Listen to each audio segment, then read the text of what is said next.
আল্লাহ রাব্বুল আলামিন বলেন, উলাইকা হিজবুল্লাহি আলা ইন্না হিজবাল্লাহি হুমুল মুফলিহুন। যারা প্রকৃত ঈমানদার তারা হলো আল্লাহর সৈনিক।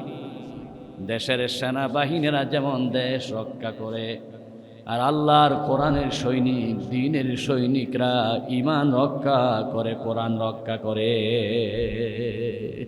সুবহানাল্লাহ। এই মুহূর্তে যদি কোরআনের উপর কোনো আক্রমণ হয়, মনে করেন কেউ কোরআনকে নাউজুবিল্লাহ মিন যালিক পায়ের নিচে দিয়েছে, হিন্দু মিছিল করবে না? করবে? আমার কথা বুঝতে যাচ্ছে না মনে হয়। কোরআন যদি কেউ পায়ের নিচে দেয়, প্রতিবাদ করতে গিয়ে হিন্দুরা কি প্রতিবাদ করবে? ওনা বলে আমার কি আসে যায়। কিন্তু মুসলমান যদি ঈমানই চেতনা তাকে আর বসে রাখতে পারবে না, সাথে সাথে প্রতিবাদ করবে, কারণ এটা আমাদের ঈমানি দায়িত্ব।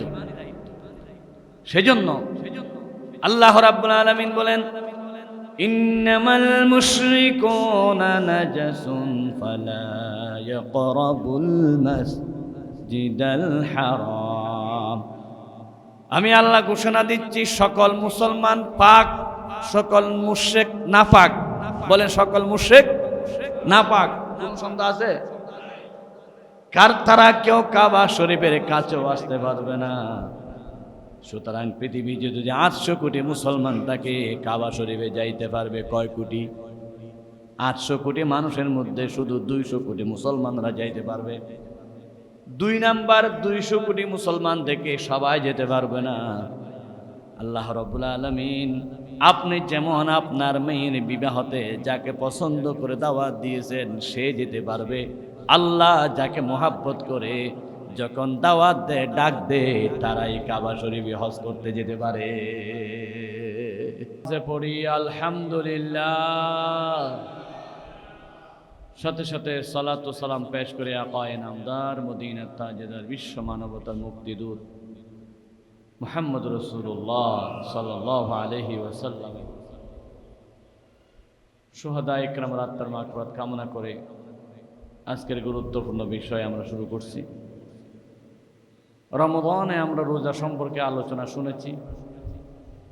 রমজানের পরে আমরা নামাজ সম্পর্কে আলোচনা শুনেছি, এবং রমজানের একটা বিষয় যাকাত নিয়ে অনেক তথ্যভিত্তিক আলোচনা শুনেছি।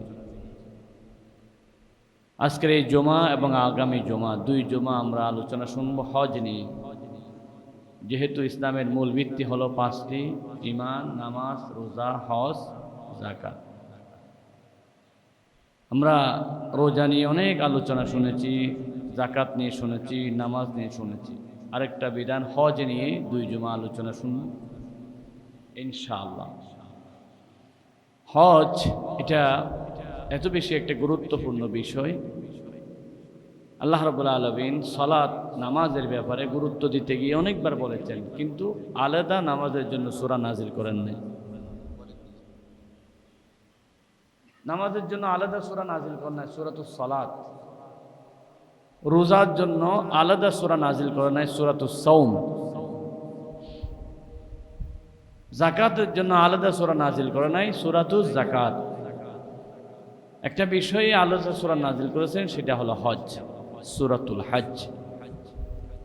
17 নম্বর পারায় 2য়তম সূরা, সূরাতুল হজ। সেখানে হজ কখন করতে হবে, কিভাবে করতে হবে, হজের অনেক আহকাম, বিধিবিধান সব বিস্তারিত আল্লাহ বলেছেন।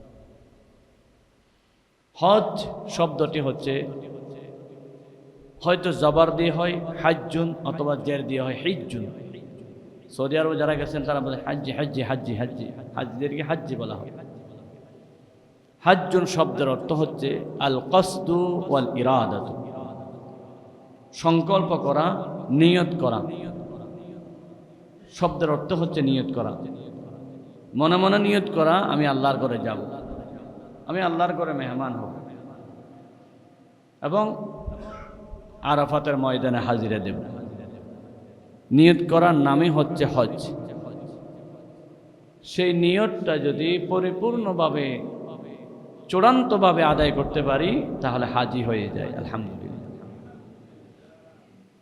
আমাদের সকলের নিয়ত আছে, কিন্তু সবার আশা পূর্ণ হয় না।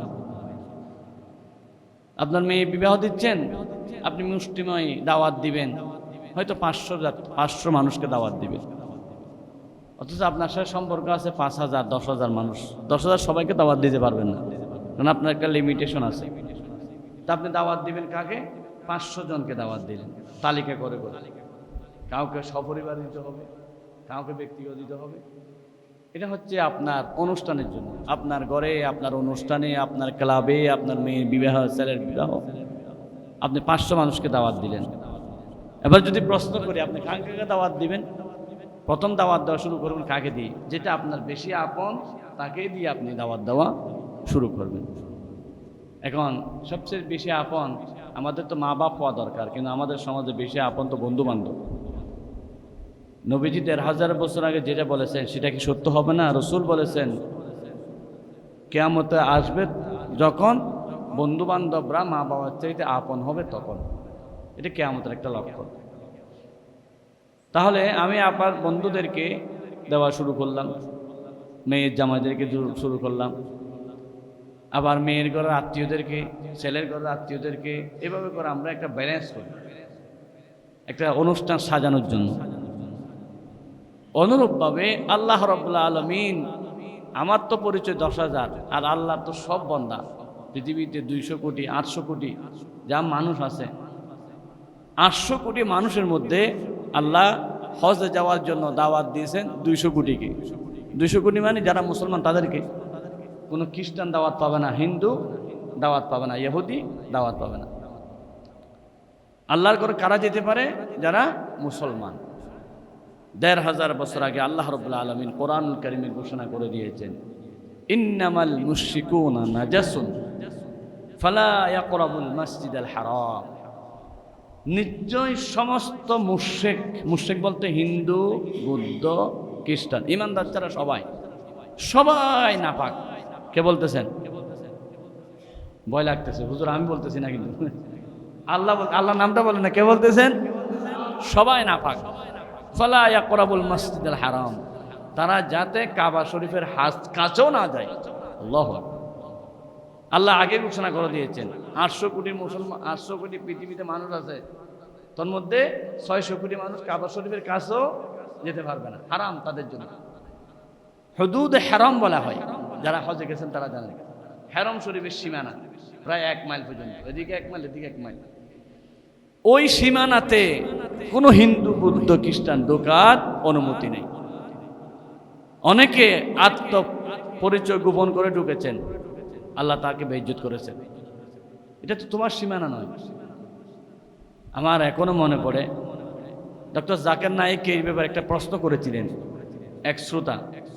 বলে আল্লাহ হচ্ছে সবার, সূর্য সবার, আসমান সবার, জমিন সবার, বৃষ্টি সবার, রিজিক সবার, তো কাবাও তো সবার হওয়া দরকার। সেখানে আল্লাহ বাক করছে কেন? মুসলমানরা ঢুকতে পারবে, কাফেররা ঢুকতে পারবে না।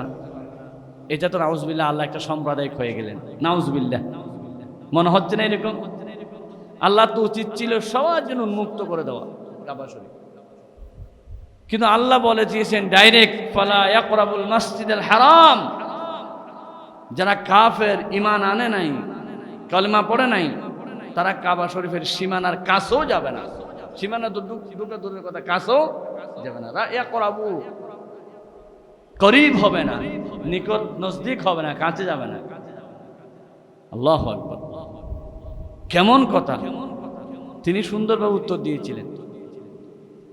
উনি উত্তর দিতে বলতেছেন, প্রত্যেকটা দেশের যারা নাগরিক, দেশটা সবার।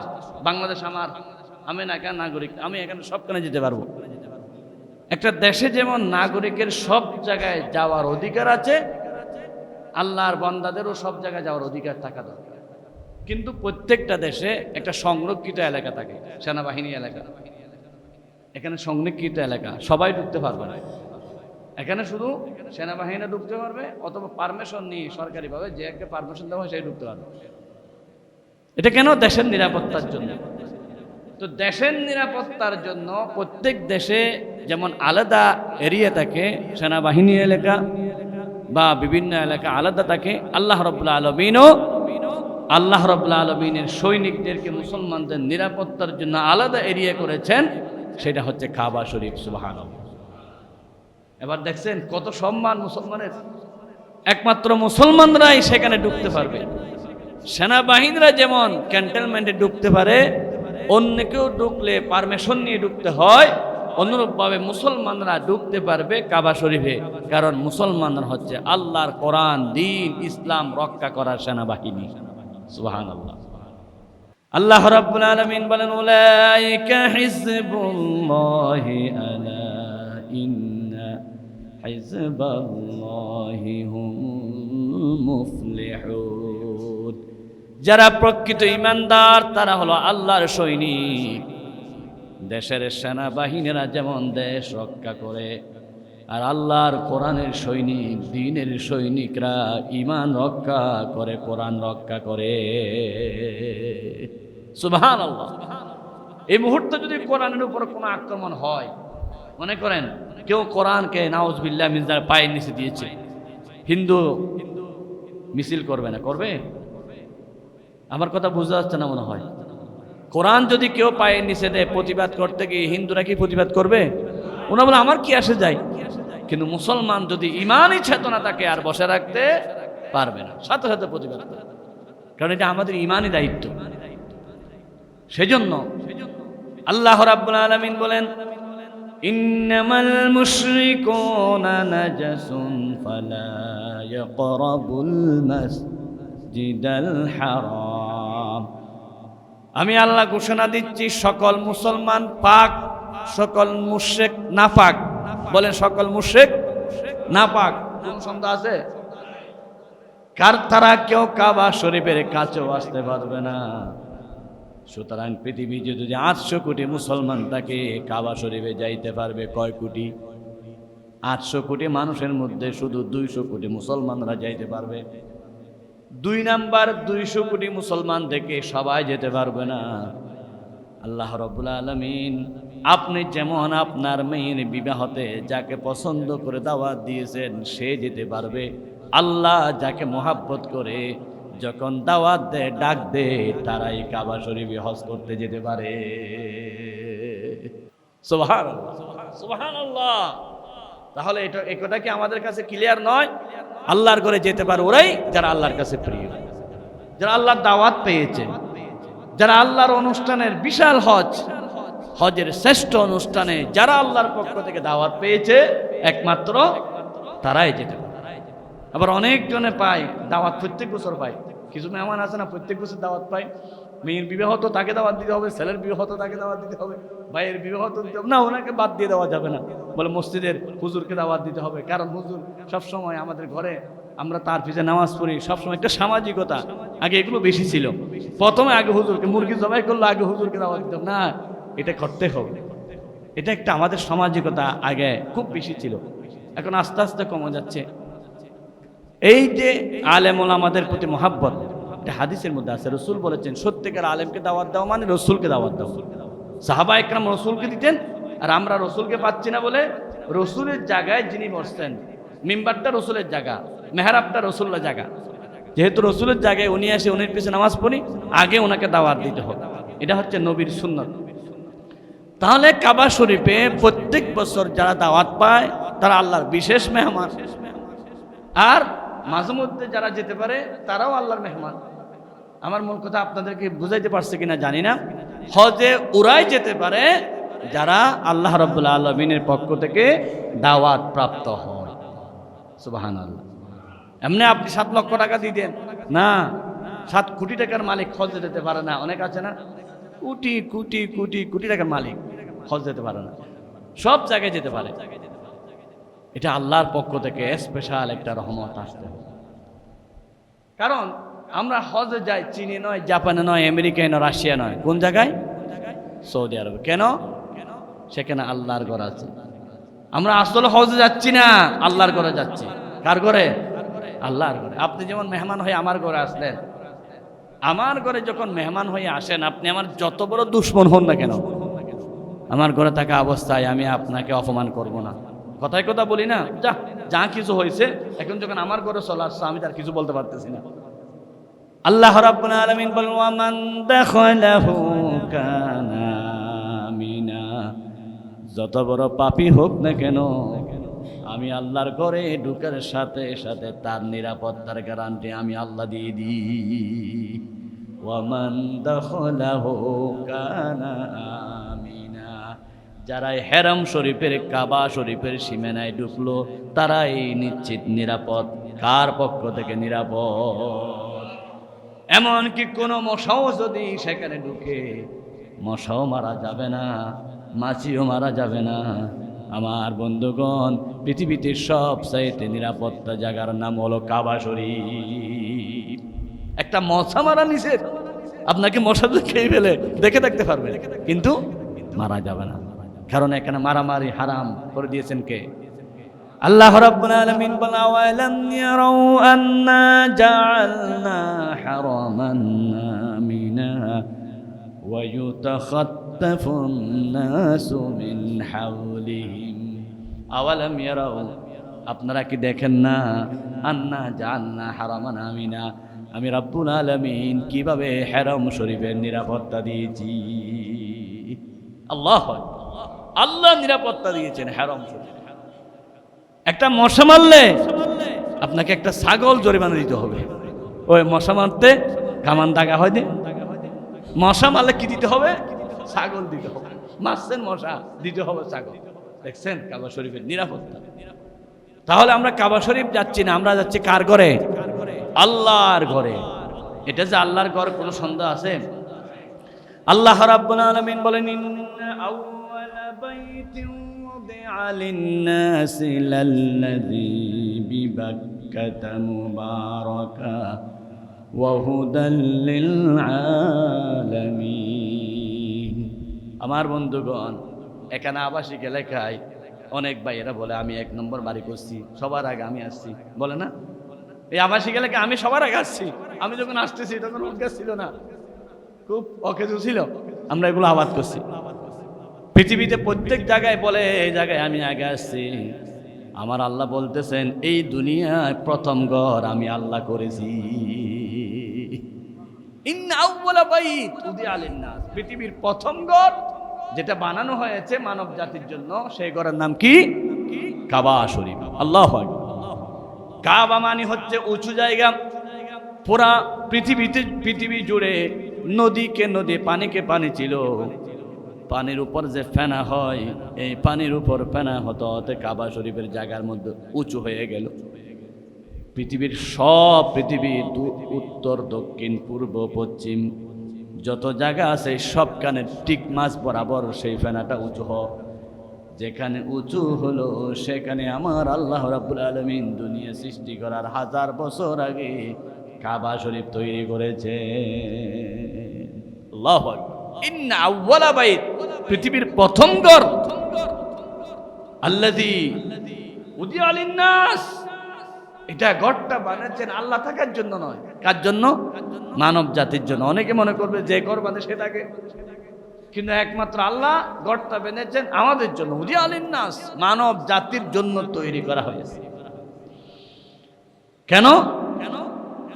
ইন্না আউওয়ালা বাইতিন উদিআ লিন-নাসি লাল্লাযী বিবাক্কাতা মুবারাকান ওয়া হুদান লিল আলামিন। এই ঘরটা হলো মক্কায়। চট্টগ্রাম শহরের আগের নাম ছিল ইসলামাবাদ। কি ছিল? অনেকে ভুলে গেছেন, মুরব্বীদের থেকে জিজ্ঞাসা করে নেবেন, আমি ভুল বললে। অনুরূপভাবে মক্কা শরীফের আগের নাম ছিল বক্কা। কোরআনে কারীমে আল্লাহ প্রথমে বক্কা দিলেন। সূরাত আলে ইমরানে আল্লাহ রাব্বুল আলামিন 96, 97, 96, 97 নম্বর আয়াতে বলেন পৃথিবীর প্রথম ঘর হচ্ছে কাবা ঘর, সেটা অবস্থান করেছিলেন বক্কায়। যেই বক্কায় কাবা অবস্থিত হলো মুবারাকান, পৃথিবীর সকল মানুষের জন্য বরকতের ঘর, ওয়াহুদান, এটা হচ্ছে হেদায়েতের কেন্দ্র, লিল আলামিন, পৃথিবীবাসীর জন্য। সুবহানাল্লাহ। তাহলে কাবা শরীফে যাওয়া মানে 1 নাম্বার আল্লাহর ঘরে যাওয়া। দুনিয়াতে যত ঘরে যান না কেন ঘরের মালিক খুশি হয়ে যায়। আমার আল্লাহ বলেন, দুনিয়ার ঘরের মালিক বাহিরের লোক ঘরে গেলে খুশি হয়ে যায়, আমার কোনো বান্দা আমার ঘরে আসলে আমি তার চাইতে বেশি খুশি হয়ে যাই। 7 লক্ষ 8 লক্ষ টাকা খরচ করে, কষ্টার্জিত টাকা, কামের টাকা খরচ করে আমি আল্লাহকে দেখতে আসছো আমার ঘরে, বান্দা তুমি কি চাও? আল্লাহ রাব্বুল আলামিন ফেরেশতাদেরকে ডাকে, ও ফেরেশতা দিকে আয়, দেখ দেখ আমার ঘরে আমার বান্দারা চলে আসছে। ও ফেরেশতারা সাক্ষী থাক, আরাফাতের দিন আল্লাহ নাকি ফেরেশতাদেরকে নিয়ে অহংকার করে, এই বান্দাগুলোকে তোমরা বানাইতে নিষেধ করেছিলা, তোমরা বলেছিলা তাদেরকে বানানোর দরকার নাই, আমার এই বান্দাদেরকে তোমরা বিরোধিতা করেছিলা। আজকে দেখ কোটি কোটি বান্দা আরাফাতের ময়দানে, কত কোটি টাকার মালিক ফকিরের মতো একটা সাদা কাপড় পরে আছে, দামি জুতা পরে নাই, দামি টুপি পরে নাই, দামি কোনো কিছু করে নাই, অথচ প্রাডো গাড়ি দিয়ে চলে, বিমান নিয়ে চলাফেরা করে, লক্ষ কোটি টাকার মালিক আরাফাতে ফকিরের মতো একই কাপড়ে একই আওয়াজে যখন তাকবীর দে, আমার আল্লাহ ফেরেশতাদেরকে নিয়ে অহংকার করে। আল্লাহু আকবার।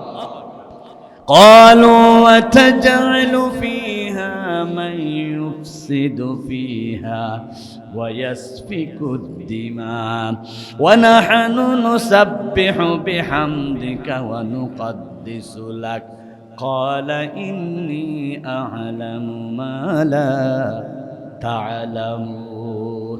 তোমরা বলেছিলাম ওরা মারামারি করবে, কাটাকাটি করবে, ওদেরকে বানাতে নিষেধ করেছিলা, তোমাদের কথা না শুনে আমি মানুষ তৈরি করেছিলাম। দেখো আজকে মানুষ নিজের বাড়ি ছেড়ে, নিজের মা বাপ ছেড়ে, ছোট্ট ছোট্ট ছেলেদেরকে ছেলে, যে ছেলে আব্বু আব্বু করে বাবার বুকে যায়, যেই নাতিরা দাদু দাদু করে দাদার হাত ধরে এটি এদিক সেদিক হাঁটা চলাফেরা করে, যেই নাতি নানু নানু করে করে হাঁটা ফিসলা করে, সেই নাতিকে বাদ দিল, ছেলেকে বাদ দিল, নিজের সকল আপনজনকে দেশে রেখে আমি আল্লাহকে খুশি করার জন্য আমার ঘরে চলে আসলো। এত দামি দামি কাপড় থাকতে সব পেলে এহরামের কাপড় পরে আমাকে ফকিরের মতো ভিক্ষুকের মতো ডাকতেছে। ও ফেরেশতারা সাক্ষী থাক, আজকে আরাফাতের ময়দানে আমি আল্লাহর রহমতের জুস মেরেছে, যতজন হাজির হয়েছে সবাইকে আমি আল্লাহ মাফ করে দিব। আল্লাহু আকবার। আল হজ্জু বিআরাফা, রাসূল বলেছেন হজ হচ্ছে আসল আরাফার ময়দানে হাজিরা দাও। আল্লাহু আকবার। আমার ভাইয়েরা, একজন মানুষ মারা যাওয়ার পরে আমাদের দেশের নিয়ম হলো কি, ওই মানুষের 2-4 জন ছেলে আছে অথবা একজন ছেলে আছে, মানুষ এহরামের কফনের কাপড় তাকে পরাইয়া দিল, গরম ঠান্ডা পানি গোসল করাইয়া দিল, জানাজার মাঠে লাশ হাজির করলো।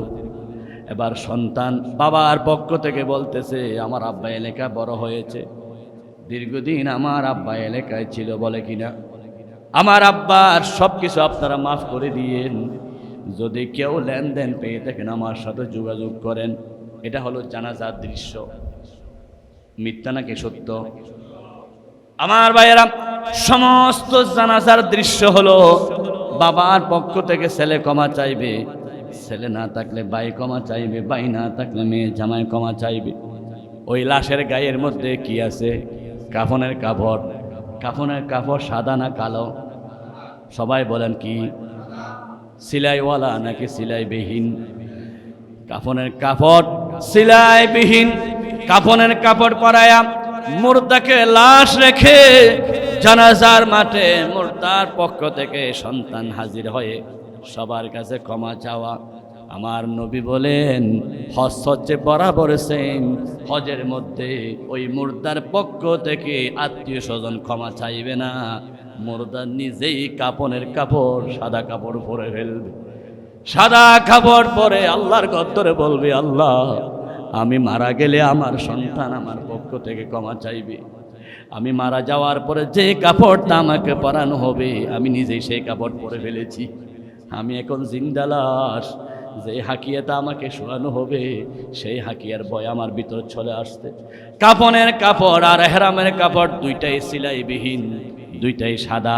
সাদা কাপড় পরে নিজের কাপড়, মৃত্যুর কাপড়, নিজে মৃত্যুর মতো হয়ে নিজেই আল্লাহ রাব্বুল আলামিনের দরবারে ক্ষমা চাওয়ার নাম হলো হজ।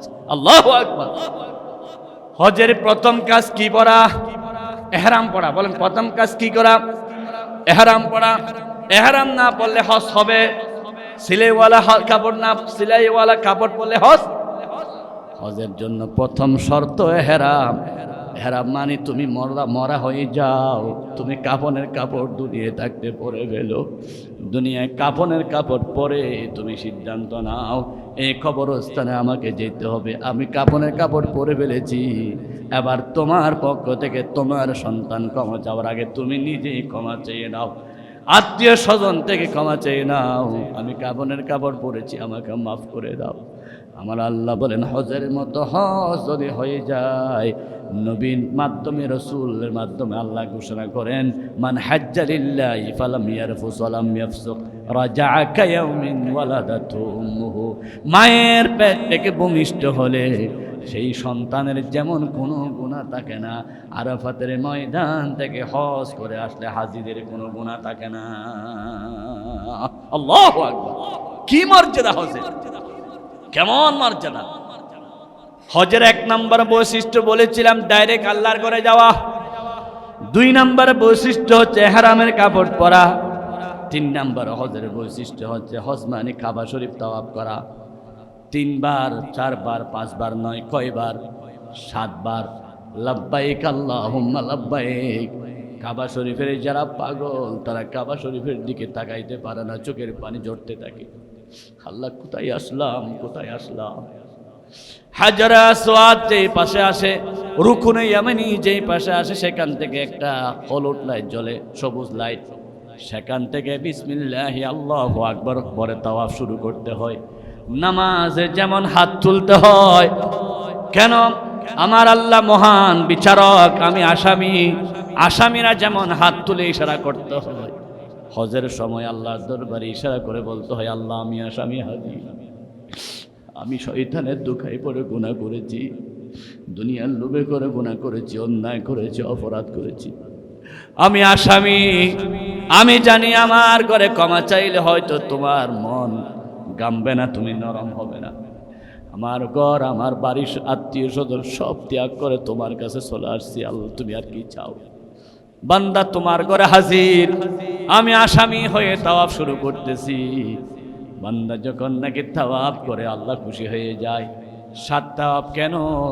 শনিবারের জন্য 1 তাওয়াফ, রোববারের জন্য আরেক তাওয়াফ, সোমবারের জন্য আরেক তাওয়াফ, মঙ্গলবারের জন্য আরেক তাওয়াফ, বুধবারের জন্য আরেক তাওয়াফ, বৃহস্পতিবারের জন্য আরেক তাওয়াফ, জুমাবারের জন্য আরেক তাওয়াফ।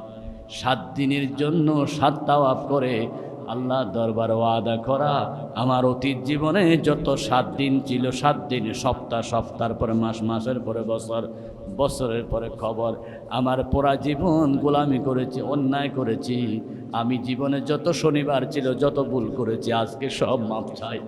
আমার জীবনে যত রবিবার ছিল ভুল করেছি, মাপ চাই। আমার জীবনে যত সোমবার ছিল ভুল করেছি, মাপ চাই।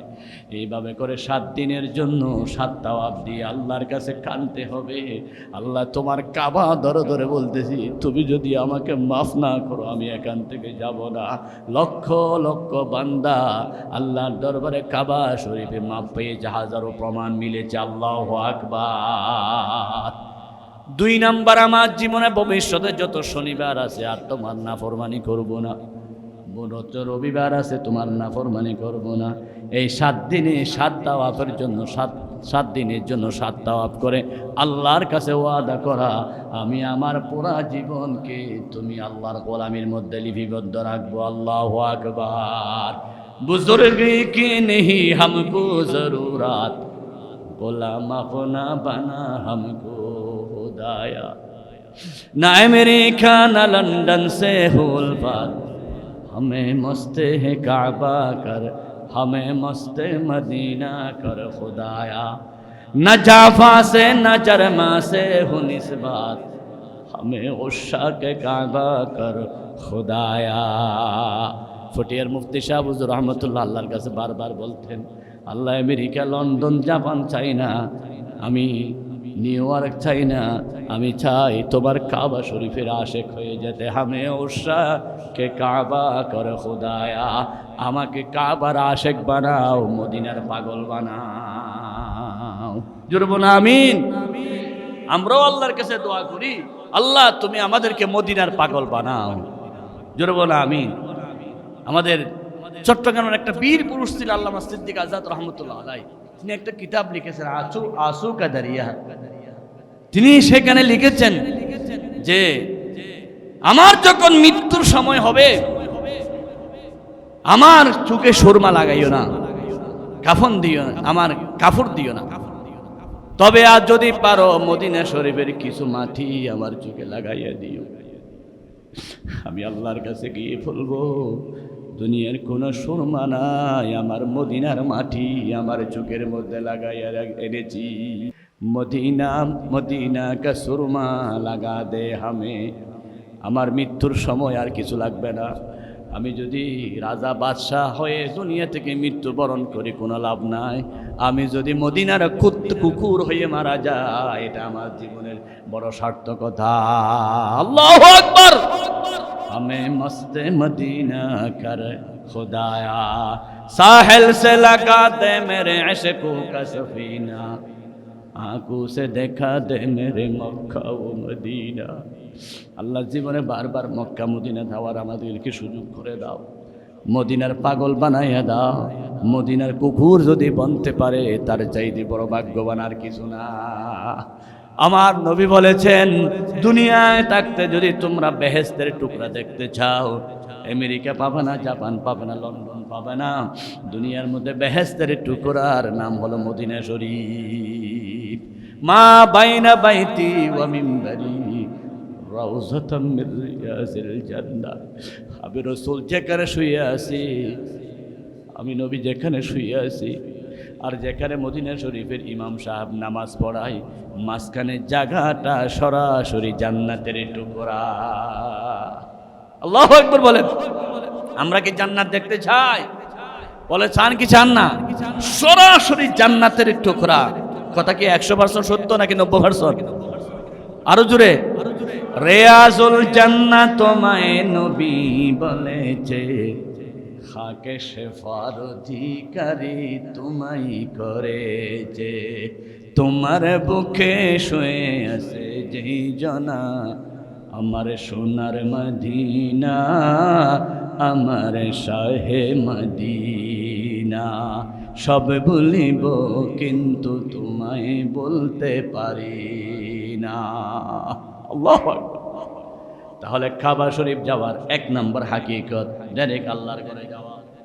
কাবা শরীফ যাওয়ার 2 নম্বর হাকিকত, আমার বন্ধুগণ, কাপনের কাপড় পরে আল্লাহর কাছে ক্ষমা চাওয়া। কাবা শরীফ যাওয়ার 3 নম্বর হাকিকত, আল্লাহ রাব্বুল আলামিনের কাবা শরীফের সামনে চোখের পানি ফেলা। হাজী এমদাদুল্লাহ মুহাজির মক্কি রহমতুল্লাহ আলাইহি বড় আল্লাহর ওলি ছিলেন। সেই আল্লাহর ওলি, জগৎ বিখ্যাত ওলি, কাবা শরীফ যাওয়ার সাথে সাথে কিতাবের মধ্যে পেয়েছেন যেই দোয়া করে সেই দোয়া কবুল হয়ে যায়। তিনি কাবা শরীফ ধরে প্রথম দোয়া করলেন, আল্লাহ তোমার এখানে নাকি সব দোয়া কবুল হয়ে যায়। আমি আজকে দোয়া করতেছি, প্রথম দোয়া, এখন থেকে মৃত্যু পর্যন্ত আমার সব দোয়া কবুল করার জন্য আমাকে তুমি মুস্তাজাব দাওয়াত বানায়া দাও। সুবহানাল্লাহ বলেন। মুস্তাজাব দাওয়াত মানে বুঝেন নাই? মুস্তাজাব দাওয়াত মানে এমন ব্যক্তি হওয়া যেটা হাত তুললেই দোয়া কবুল হয়ে যায়। সুবহানাল্লাহ, কি চালাক দেখছেন। প্রথম দোয়াটা কি করছে? আল্লাহ এখন থেকে মৃত্যু পর্যন্ত আমার সব দোয়া কবুল হয় মতো আমাকে মুস্তাজাব দাওয়াত বানায়া দাও। মুস্তাজাব দাওয়াত শব্দটা মনে রাখবেন, মানে দোয়া কবুলকারী ব্যক্তি। হাত তুলতে দেরি, দোয়া কবুল হতে দেরি নাই। আল্লাহ তুমি আমাকে সেভাবে কবুল করো। আমাদেরও এই দোয়া থাকবে, আল্লাহ যেন আমাদেরকে কোনো সময় যাওয়ার তৌফিক দিলে এই দোয়াটা করবো ইনশাআল্লাহ। বলেন ইনশাআল্লাহ। তিনি কাবা শরীফ দেখে, কাবা শরীফের গেলাপ কালো না সাদা? কয়েকজন বলছে, সবাই বলতেছে না, বলেন না কালো। তিনি কাবা শরীফ ধরে ওয়াদা করেছেন, জীবনে আর কালো জুতা পরবো না, কাবা শরীফের সম্মানার্থে। সুবহানাল্লাহ। মৃত্যু পর্যন্ত আর কালো জুতা পরেন নাই। আমরা তো মুফতি মুহাদ্দিস কিছু না, ছোট মানুষ, খাদেম। ওনাদের এই আমলগুলো আমরাও আমল করার চেষ্টা করি। যখন জুতা কিনতে যাই তখন আমরা কালো জুতা অবশ্যই পরিহার করি, তবে মুসলমানরা সেগুলো বিবেচনা করে না। আজকে মুসলমানরা জুতা পরে ইহুদিদের জুতা, বাটা জুতা, এফেক্স জুতা, অথচ ইহুদিদের বিরুদ্ধে আমরা প্রত্যেক নামাজে বদদোয়া করি, গায়রিল মাগদুবি আলাইহিম ওয়ালাদ-দাল্লিন। এই দুইটা হচ্ছে ইহুদিরা তৈরি করেছে পারমাণবিক বোমা, ইরানকে মারার জন্য, ফিলিস্তিনকে মারার জন্য। আর ডাইরেক্ট আল্লাহ রাব্বুল আলামিন আমাদেরকে ১৫০০ বছর আগে দিয়েছেন কোরআনিক বোমা। কি বোমা? গায়রিল মাগদুবি আলাইহিম ওয়ালাদ-দাল্লিন। এটা ডাইরেক্ট বোমা। আল্লাহ ইহুদি এবং খ্রিস্টানদেরকে ধ্বংস করে দাও, তারা পথভ্রষ্ট, তারা রাসূলের সাথে বেয়াদবি করেছে। কিন্তু দুঃখের বিষয়, আজকে আমাদের বাংলাদেশের কিছু মুসলমান, বিভিন্ন দলের লোকরা, তারা ইহুদির পক্ষ হয়, ইরানের বিপক্ষে গিয়ে কত যে যুক্তি দিচ্ছে। ইরান হচ্ছে শিয়া, ইরান হচ্ছে সুন্নি বিরোধী, ইরান হচ্ছে আমার ভাইয়েরা। আচ্ছা ঠিক আছে, আপনারা এই সময় ইরানের বিপক্ষে গেলেন, ইহুদিদের পক্ষে গেলেন, নিশ্চয় আপনারা ইহুদির দালাল, ইহুদির পক্ষে গেলেন। কিন্তু আপনি চিন্তা করেছেন ইহুদিরাই তো ফিলিস্তিনি মুসলমানদেরকে মেরে শেষ করে দিয়েছে, ঠিক কিনা? ৭০,০০০ নয়, যেখানে হাজার হাজার নবীর কবর, সেই বাইতুল মুকদ্দাসকে শেষ করে দিয়েছে ওরাই, এই ইসরায়েলরা, ইহুদিরা, ঠিক কিনা? তখন আপনারা কোথায় ছিলেন? আজকে আপনারা ইরানের বিপক্ষ হয়ে কথা বলতেছেন, ইসরায়েলের পক্ষে, ইহুদির পক্ষ হয়ে কথা বলতেছেন, অথচ আপনি মুসলমান, আপনি কালিমা পড়েছেন, নামাজ পড়েন, শুধু আপনি কোন একটা দলের সদস্য হওয়ার কারণে আপনাদেরকে ইহুদিরা টাকা দেয়, ফাইন্ডিং করে, সেজন্য আপনারা ইহুদির পক্ষ হয়ে আজকে ইরানের বিপক্ষে বলতেছেন। কিন্তু আপনি কি দেখেছেন ইরানরা যখনই মিছিল করেছে তখনই আল্লাহু আকবার বলেছে, ঠিক কিনা? এই জমিনে আল্লাহু আকবার শব্দ প্রতিষ্ঠা করার জন্য যাদের মুখ থেকে আল্লাহু আকবার বের হয় তাদের পক্ষে থাকার জন্য মুসলমানদের জন্য ফরজ ছিল, ঠিক কিনা? কিন্তু মুসলমানরা আজকে ইহুদির টাকা খাই, ইহুদির দালালি করতে গিয়ে তারা আজকে ইহুদির পক্ষে কথা বলতেছে, ইরানের বিপক্ষে কথা বলতেছে। অথচ নিশ্চিত আলহামদুলিল্লাহ মুসলমানরা জয় হবে। আজকে কিন্তু আরব বিশ্বের মুসলমানদের জন্য দোয়া করি, আল্লাহ যাতে তাদেরকে হেদায়েত দান করে, বলুন আমিন। আরবের প্রত্যেকটা দেশের মধ্যে ইহুদি গাঠি, আমেরিকার গাঠি, সব গাঠিকে উৎখাত করতে হবে। এটা মুসলমানদের জন্য মারাত্মক ক্ষতিকর, ঠিক কিনা? আজকে আরব বিশ্ব তারা ইহুদির গাঠি করেছে, একমাত্র তারা আল্লাহকে ভয় পায় না, আমেরিকাকে ভয় পায়, ঠিক কিনা?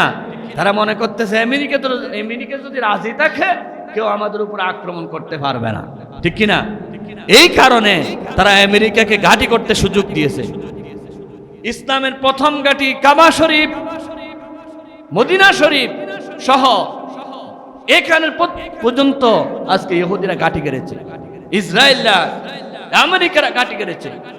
সমস্ত মুসলমানদের এক দফা এক দাবি হওয়া দরকার, আল্লাহর চাইতে আমেরিকা বড় হতে পারে না, পারে না, পারে না। আমেরিকার সমস্ত ঘাঁটিকে উৎখাত করতে হবে, ঠিক না? এটা মুসলমানদের জন্য সবচাইতে বড় ক্ষতিকর, লজ্জাকর। তারা আমেরিকাকে ঘাঁটি দিয়েছে কেন ভাই? আবার বলেন কেন? তারা আল্লাহর চাইতে আমেরিকাকে বড় মনে করতেছে, মানে আমেরিকাই আমাদেরকে বাঁচাবে। কারণ আমেরিকার কাছে যে শক্তি আছে আল্লাহর কাছেও নাউজুবিল্লাহ শক্তি নেই। নাউজুবিল্লাহ কয়েকজন বলেছেন, সবাই বলতেছেন না। যারা বিশ্বাস করেন তারা বলুন নাউজুবিল্লাহ। আল্লাহ বড় নাকি আমেরিকা বড়? সুতরাং আমেরিকার উপরে যারা ঈমান আছে, আরব দেশের বড় বড় মোড়ল, আজকে বড় বড় শেখরা, ওরা মনে করতেছে আমেরিকাই বড়, ওদেরকে হাতে রাখলে পারলে আর কেউ কিছু করতে পারে না।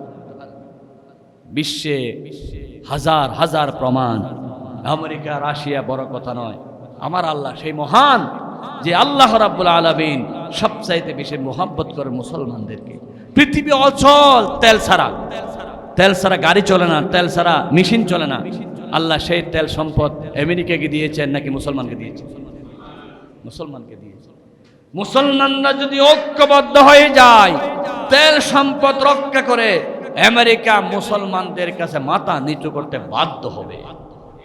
আজকে কিন্তু ডলার সিস্টেম যে তেল বিক্রি করেছেন, এটার কারণে আমেরিকা মাথা উঁচু করে দাঁড়াচ্ছে। এখন ইরান শর্ত দিয়েছে যে ডলারের ভিত্তিতে তেল বিক্রি হবে না।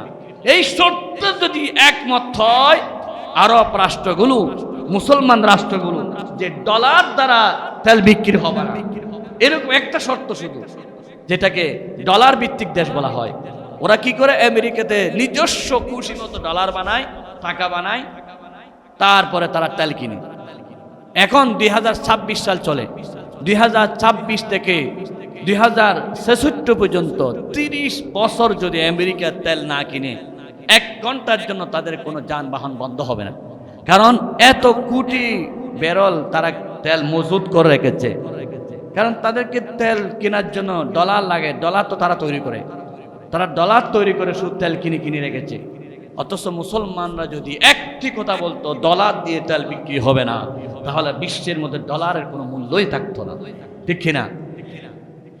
প্রচুর সম্পদ আল্লাহ মুসলমানকে দিয়েছেন, মুসলমানকে তেল দিয়েছেন, গ্যাস দিয়েছেন, স্বর্ণ দিয়েছেন, সব মুসলমানকে দিয়েছে, শুধু ঈমান থাকার কারণ। কিন্তু মুসলমানরা ঈমানকে বিক্রি করে আল্লাহ চাইতে আমেরিকাকে বড় মনে করে। আজকে অধিকাংশ মসজিদের খতিবরা, নাউজুবিল্লাহ, আগে নাউজুবিল্লাহ বলি, মসজিদের খতিবরা মিম্বারে বসে আল্লাহর চাইতে কমিটিকে বড় মনে করে বলে মসজিদে হক কথা বলে না, ঠিক কিনা? কারণ মসজিদে চাকরি চলে যাবে, কমিটি যদি নারাজ হয়, সভাপতি নারাজ হয়, সেক্রেটারি যদি নারাজ হয়, পর্দার ওয়াজ করলে সেক্রেটারি বলে তারপর চাকরি শেষ, কারণ আমার মায়ের বেপর্দা তুমি দেখছো মনে হয়। সুদের ওয়াজ করলে কেশিয়ার বলে তুমি আর ওয়াজ করতে পারবে না, কারণ আমি যে সুদি লেনদেন করেছো তুমি কার থেকে খবর পেয়েছো। আমার ভাইয়েরা, যখন নাকি রাজনীতির ওয়াজ করে সভাপতি বলে আমি একজন রাজনীতির লিডার, তুমি আমার মসজিদে বসে রাজনীতির কথা বলবা, তোমার চাকরি থাকবে না। সেজন্য ইমাম সাহেবরা কি করে, ইমাম সাহেব নামাজ পড়তেছে সাব্বিহিসমা রাব্বিকাল আ'লা আল্লাযী খালাকা ফাসাওয়া, আয়াত সূরার শেষে আছে সুহুফি ইব্রাহিম ওয়া মূসা। সেই মসজিদ কমিটির সভাপতির নাম ছিল ইব্রাহিম, মসজিদ কমিটির সেক্রেটারির নাম ছিল মূসা। এবার কেশিয়ার ধরে বলতেছে, এই হুজুর এশারের নামাজ পড়ো, সভাপতির নাম নিছো, সেক্রেটারির নাম নিছো, আমি ঈসার নাম তো নাও নাই, আমি তো বেতন আর দেব না।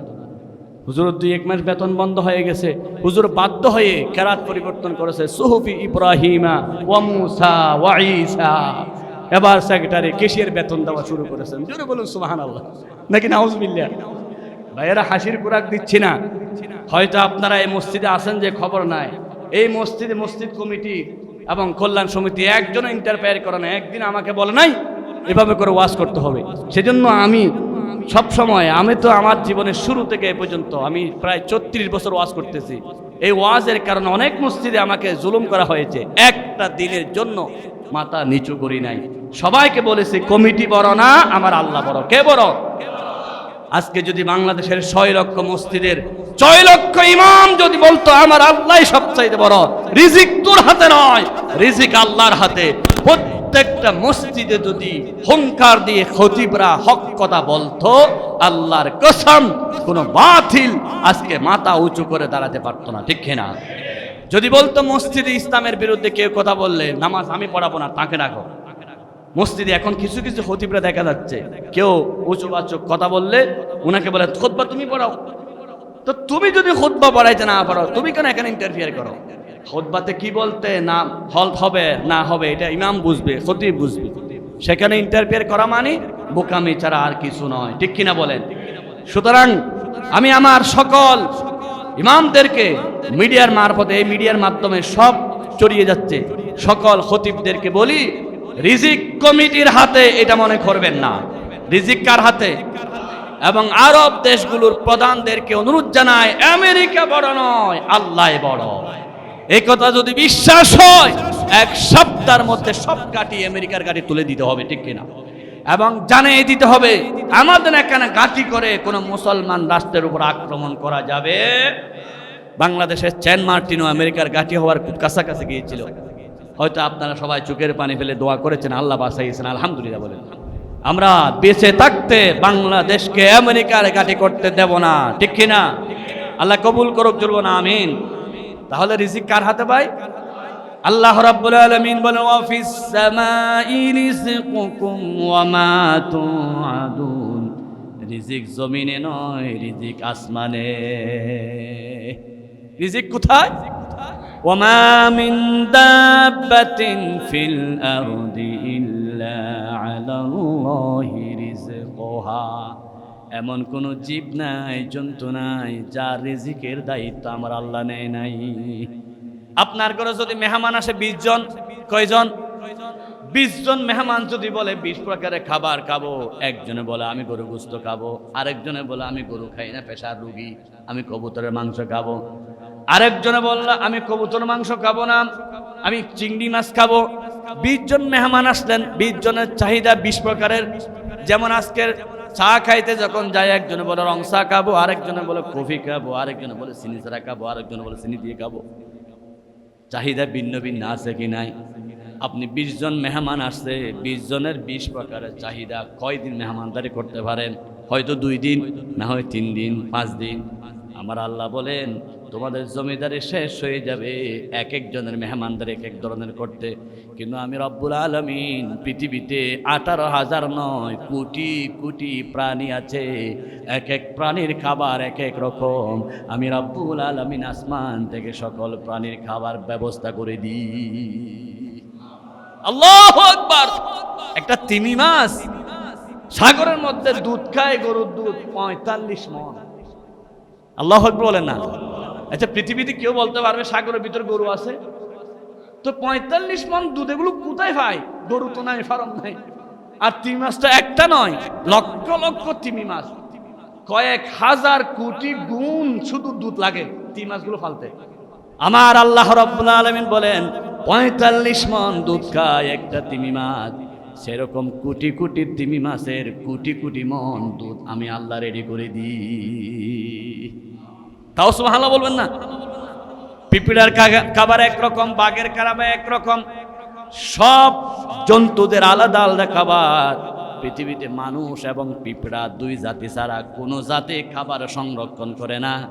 যথাসময়ে যা প্রয়োজন তাই আল্লাহ তাদেরকে খাওয়াইয়া দেয়।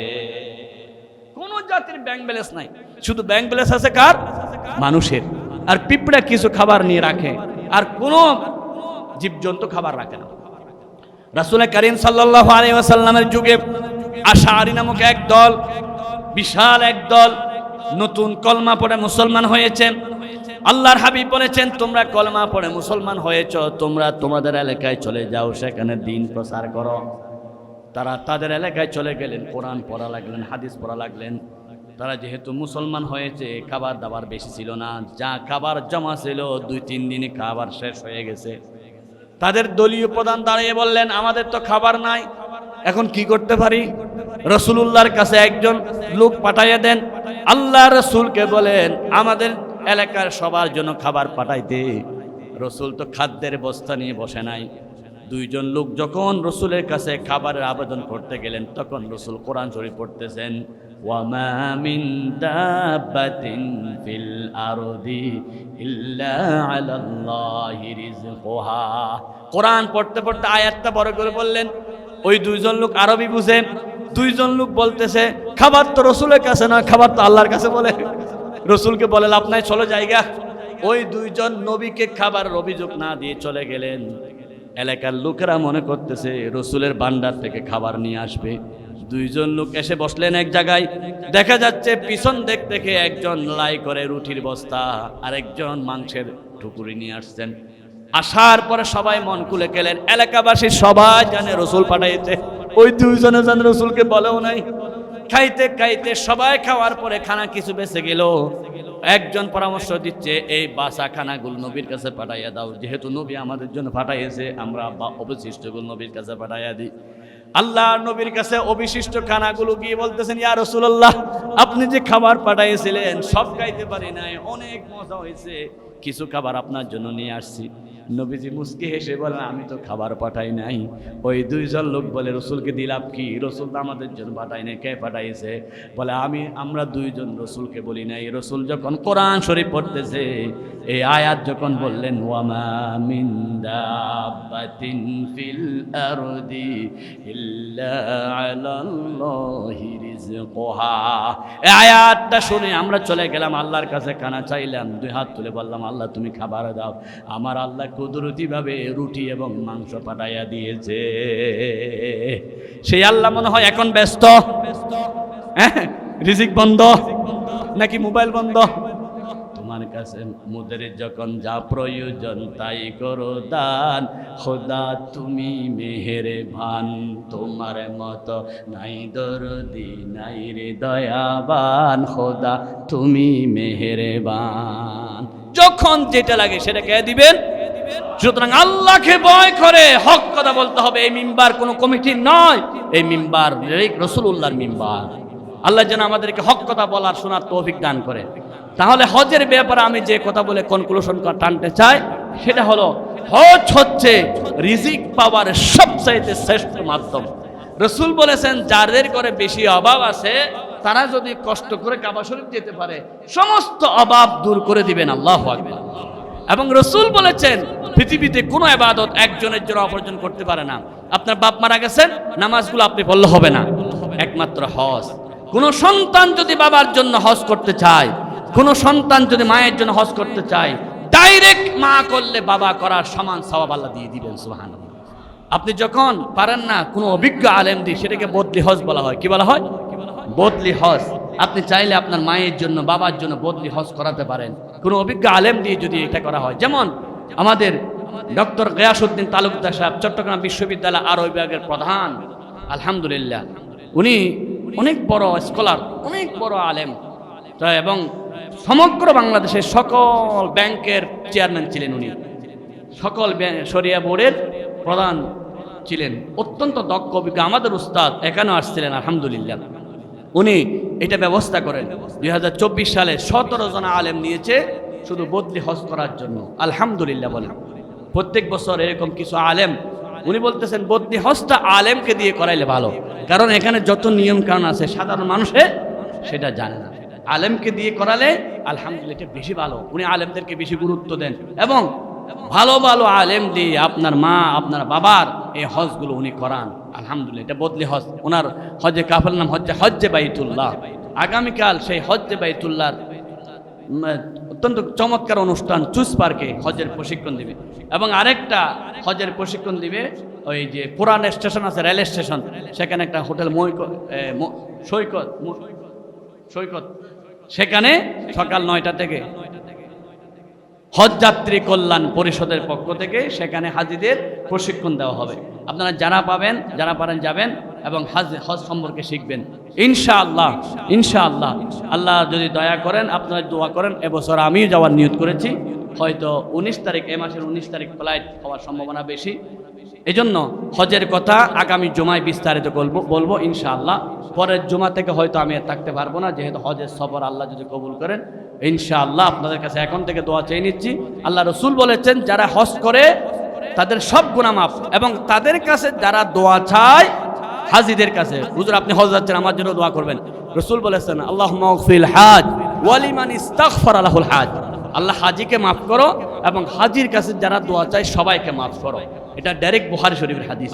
সেজন্য আপনাদের জন্য দোয়া করার জন্য যাচ্ছি, আল্লাহ যেন কবুল করেন, সুস্থভাবে যেতে পারি ইনশাআল্লাহ আগামী 19 তারিখ ফ্লাইটে। এর আগে আপনার সাথে আগামী জুমা আবার কথা হবে, হজ সম্পর্কে বিস্তারিত কথা বলবো ইনশাআল্লাহ। যারা সুন্নত পড়ে না দয়া করে সুন্নত। আইয়ুবী মিডিয়া